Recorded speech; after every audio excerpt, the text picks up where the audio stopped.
ఈ నెల 12వ తేదీ అర్ధరాత్రి నుంచి నెల్లూరు నగరపాలక సంస్థ పరిధిలో గల 9వ వార్డును వర్కౌట్ సోర్సింగ్ పేరిట ప్రైవేట్ కాంట్రాక్టర్లకు అప్పగించే చర్యలను విడనాడాలని మున్సిపల్ కార్మికులు చేస్తున్న నిరవధిక సమ్మెలో భాగంగా వేదాయపాలెం వద్ద శాంతియుతంగా ర్యాలీ నిర్వహిస్తున్న మున్సిపల్ కార్మికులను పోలీసులు అక్రమ అరెస్టులు చేసి లాఠీచార్జ్ చేయడాన్ని నిరసిస్తూ పాత మున్సిపల్ కార్యాలయం మాస్టర్ పాయింట్ వద్ద Badvel municipal workers employees union CITU పట్టణ కమిటీ ఆధ్వర్యంలో నిరసన కార్యక్రమం చేపట్టడం జరిగింది.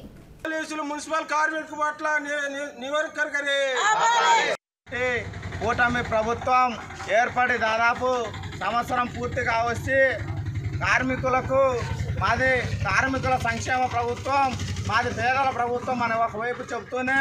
ఈరోజు రాష్ట్రంలో మున్సిపాలిటీలలో అత్యధిక భాగం పేద వర్గాలు, బడుగు బలహీనటువంటి చెందినటువంటి కార్మికులు పనిచేస్తున్నటువంటి పారిశుద్ధ్య కార్మికుల్ని వర్క్ అవుట్సోర్సింగ్ నెపంతో ఈరోజు నెల్లూరు నగరంలో ఒక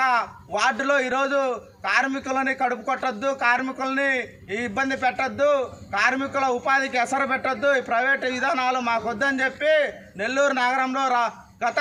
20 రోజులుగా కార్మికులు శాంతియుతంగా సమ్మె చేస్తూ ఉంటే ఈరోజు ఆ సమ్మెను విచ్ఛిన్నం చేసేదానికి అక్కడున్నటువంటి కొంతమంది నాయకుల ప్రోద్బలంతో ఈరోజు పోలీసులు అక్కడున్నటువంటి కార్మికుల పైన లాఠీ చార్జ్ చేయడం చాలా అమానుషమైనటువంటి చర్య. మహిళా కార్మికులని చూడకుండా ఈరోజు అక్కడున్నటువంటి మగ పోలీసులు చెప్పరాని పదజాలంతో దూషిస్తూ కార్మికుల్ని బూట్కాలతో తనడం ఇది ప్రభుత్వ నిరంకుశ వైఖరికి ఈరోజు మంచి పద్ధతి కాదని కూడా ఈ సందర్భంగా మేము బద్వేలు మున్సిపల్ యూనియన్ పక్షాన తెలియజేస్తా ఉన్నాం. ఇప్పటికైనా